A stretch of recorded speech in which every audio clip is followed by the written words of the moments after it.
Olá pessoal, bom dia, sejam todos bem-vindos ao primeiro vídeo desta semana. Espero que todos tenham tido um final de semana abençoado e começamos muito bem, obrigado, com uma excelente notícia para o Brasil.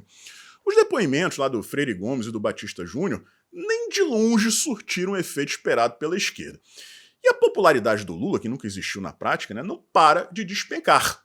Ele foi obrigado, pessoal, a convocar uma reunião ministerial de emergência para amanhã desta segunda-feira. A primeira reunião ministerial do ano, tá? 18 de março. Esse tá louco para trabalhar. E adivinhem quem foi o tema central da reunião? Ele mesmo, Jair Bolsonaro. Uma semana de cortina de fumaça e quando ela se dissipou, tudo estava como era antes. O Lula vai cair, pessoal. Não tem a menor chance dele ficar até o final do mandato. Daqui a pouco eu trago os detalhes aqui para vocês. Antes disso, outras notícias. A primeira é essa no canto da tela. Putin reeleito pela milésima vez, se não me engano, presidente da Rússia com 87% dos votos. Interessante é o seguinte, a imprensa brasileira está criticando as eleições russas. Vem cá, eu pensei que você criticar o sistema eleitoral fosse antidemocrático. Quer dizer que você pode criticar o sistema russo, mas não pode criticar o sistema brasileiro. Né? Que coisa interessante. Agora, a coincidência é a seguinte, porque se você está no Brasil e critica o sistema eleitoral brasileiro, tu vai preso. Se você está na Rússia e critica o sistema eleitoral russo, tu vai preso também. Né? Mas nenhum dos dois países, nenhum deles é ditadura não, pessoal. É tudo democracia. Né? Rapidamente, tá, pessoal? Isso aí é para os ecochatos de plantão. Os saquinhos plásticos de leite voltaram a se popularizar, né? Por conta do apelo ambiental. Plástico não é o maior risco ao meio ambiente? Como um saco de plástico pode ter mais apelo ambiental do que uma caixinha de papel? Qual é a manobra da vez? Sei lá, pessoal. Vocês decidem. Falando em saco plástico, uma pesquisa nos Estados Unidos alega que lacradores, woke people, são os lacradores lá nos Estados Unidos, tem mais tendência a terem problemas psicológicos, depressão, ansiedade, serem infelizes, e isso não é surpresa alguma. Por quê, pessoal? Quando você é um lacrador, quando você é esquerdista, você vê problema em tudo. Em tudo. Isso é racismo, isso é homofobia, isso é machismo, isso é xenofobia. Ai, meu Deus, esse mundo é muito injusto. Então, se você traz tudo isso para a tua vida, se isso te incomoda tanto, se tudo que acontece no mundo é problemático e errado, você não consegue botar a cabeça no travesseiro e dormir tranquilamente, ter uma vida feliz, porque você só vê coisa ruim. É o objetivo deles, destruir a juventude, gerar pessoas problemáticas. E eles estão conseguindo, vamos falar rápido aqui, pessoal, a respeito do Gilmar Mendes, porque desencavaram uma entrevista que ele deu à TV portuguesa em janeiro do ano passado. E ele falava a respeito do 8 de janeiro, as invasões do Palácio do Planalto, do Congresso Nacional, do STF. E ele disse, nessa entrevista, que não tinha sido uma tentativa de golpe. Tinha sido arruaça, tinha sido horroroso, uma coisa muito feia, mas que não era uma tentativa de golpe. Vamos escutar o áudio aí. Não houve, de forma muito clara, não se pode dizer, uma tentativa de golpe. Não houve quem quisesse assumir o poder. Ocuparam o Supremo Tribunal Federal, ocuparam o Palácio do Planalto e ocuparam parte do Legislativo. Mas, de qualquer forma, causaram um imenso tumulto, como nós estamos a ver e estamos a discutir, inclusive, no exterior, aqui em Portugal, em outros sítios. Isso é extremamente grave. E isso já vinha sendo ensaiado durante todo o mandato do presidente Bolsonaro. Mas vem cá. Se o Gilmar Mendes disse em janeiro do ano passado que não era uma tentativa de golpe, por que ele está condenando todo mundo que foi preso no 8 de janeiro por golpe? 17 anos de cadeia. O que mudou na cabecinha do Gilmar Mendes de janeiro de 2023 para cá? Hein? Lá não era golpe? Aí depois ele sai condenando todo mundo. Normal, né? Normal. Vamos pular, né? Porque aí de mim se eu criticar o Gilmar Mendes, mas tá aí exposto para vocês.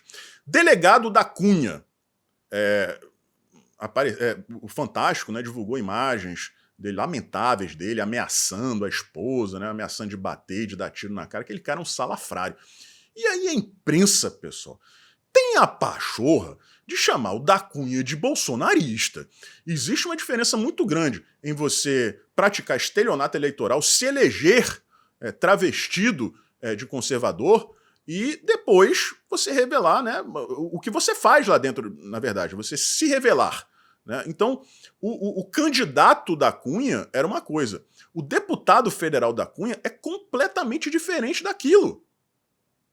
Ele não é bolsonarista. Ele deu entrevista já em podcast dizendo que era de esquerda.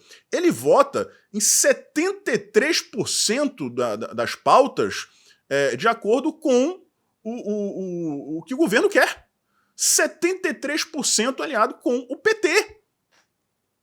Você pede para o da Cunha assinar um pedido de abertura de CPI, ele só assinou o do 8 de janeiro. Por quê? Porque em determinado momento ele deve ter percebido que a própria esquerda ia sequestrar a comissão. Depois disso, esquece da Cunha. E vem gente dizer que esse cara é bolsonarista? Pô, vocês estão de sacanagem com a minha cara, né? Tome vergonha nessa cara. Se isso aí é bolsonarista, eu sou o Batman. Eu sou o Batman. Da Cunha tem que ser caçado e tem que ser preso. Esse cara sempre foi um picareta. Sempre foi. E quem acompanha aqui o canal sabe que eu sempre disse isso. Tá? Vamos entrar aqui no governo. Né? Vamos entrar no governo, não. Vamos começar a falar a respeito do desgoverno. Vejam só a denúncia da Folha. O Ministério da Saúde está maquiando os dados da dengue para esconder a letalidade. Né? Primeiro, eles vão lá e colocam a culpa no El Niño, né, no desmatamento, no aquecimento global, na crise climática. E para completar, eles maquiam os dados, né, para parecer que a coisa não é tão feia quanto é. Né? Não vou nem falar aqui da questão da vacina, que eu já expliquei para vocês. O Lula disse que queria privilegiar a indústria brasileira e limitou a compra de vacinas estrangeiras. A Anísia Trindade inventou uma desculpa esfarrapada sobre a bula em japonês do laboratório lá do Japão que fabrica também essa vacina. Então é um show de incompetência da socióloga e do cachaceiro da República. Né? Mas tá aí. Agora, uma coisa que eu vou trazer à baila aqui para vocês e que eu não vi ninguém falando até agora é o seguinte. Na época da pandemia do Covid, todos os números vinham de governos estaduais. Vocês lembram disso? Todos os dados eram de governos estaduais. Não tinha dado do Ministério da Saúde. Agora é tudo do Ministério da Saúde. Por quê? Porque eles controlam, né? Eles dão um jeitinho deles, assim como davam na época da pandemia. Que, diga-se de passagem, né? Foram 2 anos sem um caso de dengue, praticamente. Agora, pessoal, vamos falar aqui a respeito do desespero do cachaceiro. O cara não tem nada para mostrar. Quando você não tem nada para mostrar, você tem que falar mal do outro lado. É que já está inelegível. Vocês não acham que ele vai preso? Precisa ficar falando do Bolsonaro o dia inteiro? Quando você não tem nada para mostrar, você precisa falar mal da outra, da alternativa. Apesar de toda essa perseguição, tá aí essa notícia, né, o Instagram do Bolsonaro bombando, crescendo cada vez mais, e mesmo encrencado, né, como diz aí a matéria, enquanto isso o Lula despenca. O povo foi enganado, ignorante, se deixou enganar por um cara que tinha uma ficha corrida, não era nem currículo. Agora estão pagando o preço por isso, por essa ignorância política. O Lula, pessoal, em 2023, passou 62 dias fora do Brasil. Nesses 62 dias, ele gastou mais de 65 milhões de reais. Aliás, nós gastamos. Ou seja, cada dia do Lula fora do Brasil custa aos cofres públicos mais de 1 milhão de reais. Para o cara fazer turismo, ficar em hotel de luxo, fazendo comentários esdrúxulos sobre geopolítica, coisa que ele nem tem, não consegue resolver nem problema de condomínio no ABC Paulista. para resolver guerra na Ucrânia, em Israel. Mais de 1 milhão por dia. Não tem como um negócio desse dar certo, pessoal. Agora, ele já tinha marcado a reunião com o marqueteiro dele de 2022, que deu um nó da direita. O marqueteiro do Lula em 2022, eu não lembro o nome dele. Agora, o cara é um gênio, porque conseguiu convencer milhões de pessoas de que votar no ex-presidiário, né, um corrupto condenado por unanimidade em 3 instâncias diferentes, era sinalizar virtude. Não, eu tô orgulhoso do meu voto. Vou votar no bandido, mas eu tô orgulhoso do meu voto. O marqueteiro é um gênio.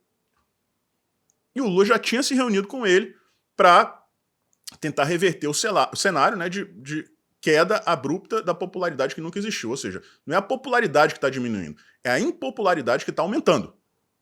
E agora ele foi lá e marcou a reunião ministerial. Como eu disse aqui no começo, 18 de março, a primeira reunião ministerial do ano. Primeira!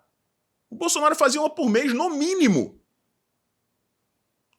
E a primeira coisa que ele fala, nós não tivemos um golpe porque o Bolsonaro foi covardão. Vocês têm noção do que é isso? Vocês têm noção do que você marcar uma reunião ministerial para tratar da tua impopularidade e a primeira coisa que você fala é dizer que o ex-presidente não deu um golpe de Estado porque era covarde. Isso vindo do sujeito que não coloca o pé na rua do país que preside. Esse cara tem moral para chamar alguém de covarde? Gente, eu venho falando isso para vocês há semanas. Há semanas. Hoje, não há nada que sustente mais o Lula na presidência da República. Ele não tem popularidade. A economia, por mais que o IBGE e a imprensa tentem maquiar, está aos cacarecos. A crise mesmo nem chegou ainda. Vai ser lá para setembro, outubro, novembro. E é inevitável, porque a gente não vê sinais de mudanças na política econômica. Então, não tem como haver uma correção de curso. O Lula, ele não tem que marcar reunião com o marqueteiro, ou com os ministros, com ninguém. O que o Lula tem que fazer é apresentar coisas, fazer coisas. Parar de luxar lá fora com o nosso dinheiro, falando mal de Israel, fazendo comentários antissemitas, passando pano para grupo terrorista, passando pano para o Vladimir Putin, igualando a Rússia à Ucrânia. Ele tem que parar de maquiar números da dengue. Tem que parar de privilegiar a indústria nacional, em detrimento de quem? Do povo. O Lula tem que governar. O Lula não governa, pessoal. Ele voltou para se vingar, para fazer pose. Nós não temos um presidente da República. Temos um cara impopular, senil, despirocado da cabeça, uma economia aos cacarecos, e a tendência é de que, caso não tenha havido ainda, eu tenho certeza que já aconteceu, né? Mas a imprensa tenta dar aquela escondida. Havendo o crime de responsabilidade, né, não tem como você evitar a queda do Lula. O maior risco para o sistema qual seria? O Lula cair e o Bolsonaro voltar. Só que se o Lula cair, basta eles manobrarem lá dentro para colocar o chuchu no lugar. Que é o que eles sempre quiseram, desde o início. Usaram o Lula como um casulo para colocar o Geraldo Alckmin lá dentro. Então tá tudo ocorrendo dentro do planejado. Por que vocês acham que eles querem tanto prender o Jair Bolsonaro? Porque ele já está inelegível. Se você prende o Jair Bolsonaro, aí acabou. Ele não pode mais concorrer de jeito nenhum. E aí eles podem jogar o Alckmin lá para cima. Gente, uma pessoa que marca uma reunião ministerial de emergência no dia 18 de março, a primeira do ano, para falar mal do adversário político, já perdeu. Já acabou. Já era. O Lula já caiu e não sabe ainda. É só questão de tempo. Um forte abraço, a gente se vê por aí.